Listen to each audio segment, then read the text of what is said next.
What makes you a right fit client?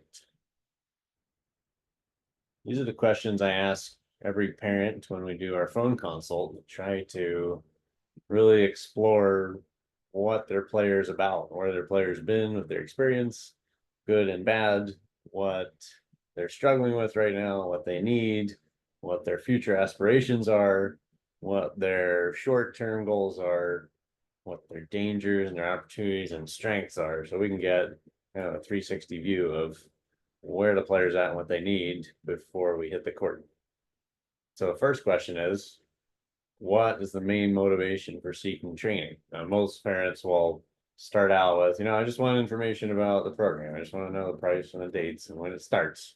But we have to kind of suss out with you, what is the problem you're seeing that is causing you to look for training? And it's kind of like the we call it concierge customer service. It's kind of our whole framework for how we try to treat clients. It's like you have a very specific need and desire, and we're going to try to find a solution that fits for you, whether it's with us or sending you on to another program that's a better fit for where your player's at.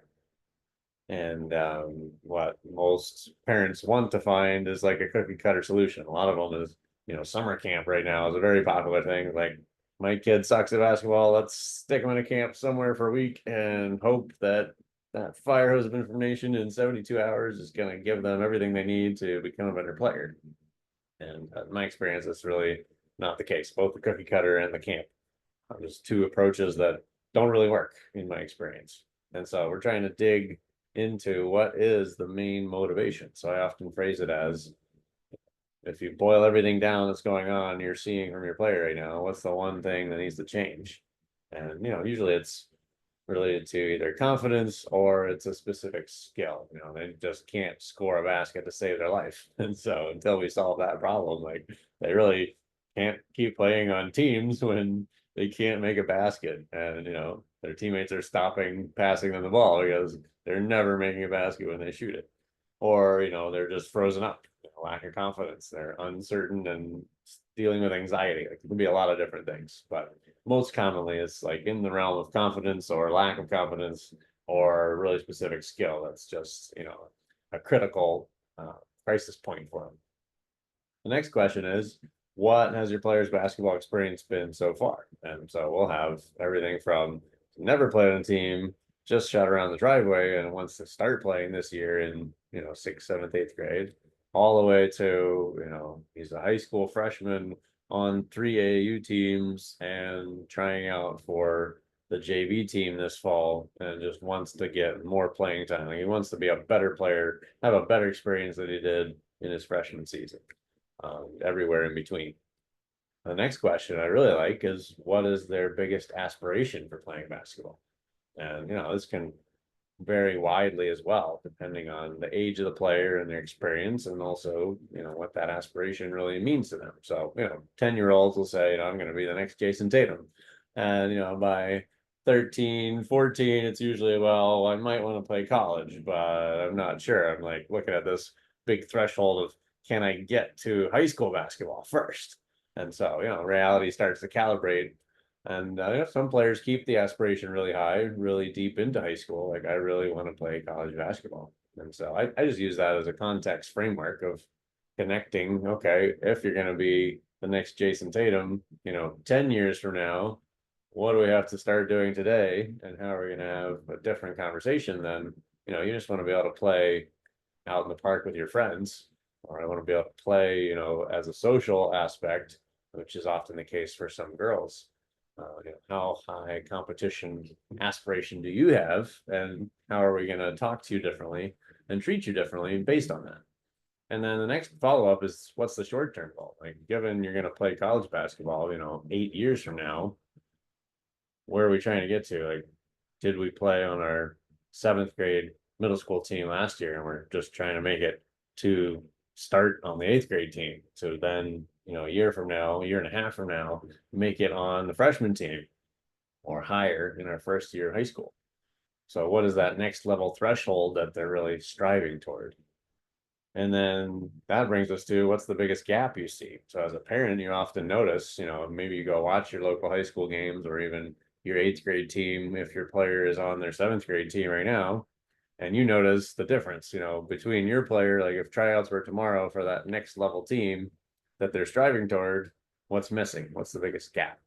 And so that usually brings up, really specific skills. And again, the lack of confidence is a very common indicator that this is a player that's going to be a really good fit for us. Like they have really good skills, they're a miraculous player in practice, but they get frozen up in games. They don't take the shots they should. They don't drive to the basket as much as they should. They don't even go after the ball for a rebound as much as they're capable of when they're in a game situation where there's some stress. And so what is that biggest gap often brings that same context up of bigger picture lack of confidence, or again, really, checklist of skills. Like a lot of dads will say, they don't throw very good passes. They have a lot of turnovers. They miss a lot of layups. They don't handle the ball under pressure very well. They can't break a press with their dribble.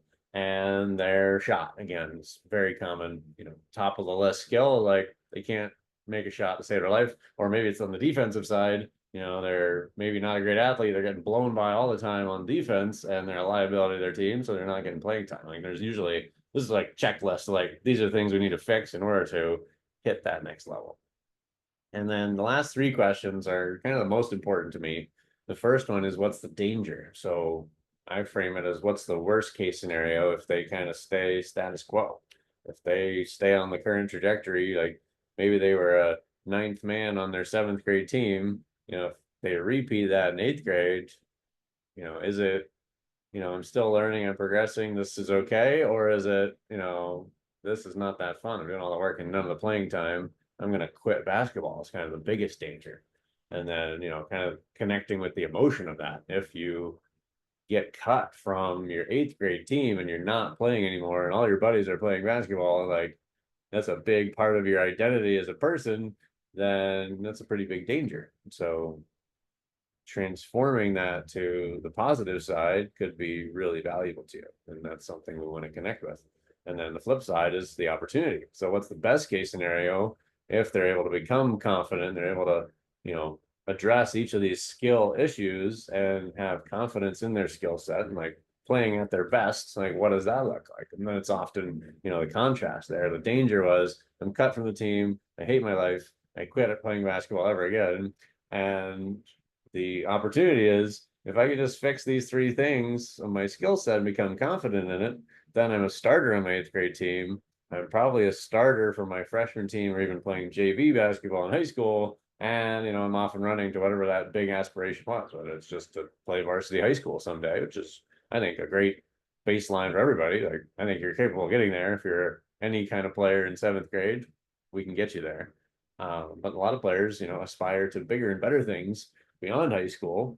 And it's kind of getting those dangers and opportunities clearly defined now allows you to really see what is necessary to take the next step forward. And then the last question is, what is their biggest strength as a person? So kind of stepping back away from just the basketball context to their whole life as a person. And, most common things we hear with players that are a good fit is, they're really kind, they're really intelligent, which in some ways is a detriment to them taking the shots they should. Like they're sharing the ball too much in some cases. They're often a very good teammate, very loyal, like all the characteristics, parents, I'll ask, basically I'm asking for one thing and parents will go off and list, 7 or 8 things they love about their child, which is great to hear. But the most common ones are, kindness, intelligence, great teammate, great loyalty, great determination and persistence when they're trying to work on something, whether that's basketball or, guitar or anything else they're learning. So this is kind of become our checklist over time of all the things we want to ask you as a parent to understand where your player is coming from so that when we meet them, we know a little bit about them, we're able to connect with them, and we're also able to quickly funnel down all of our options and capabilities to what's the laser beam focus need to be in order to take them from where they are now to that next short-term goal with the big picture context of where they're headed in the big future aspirational goal.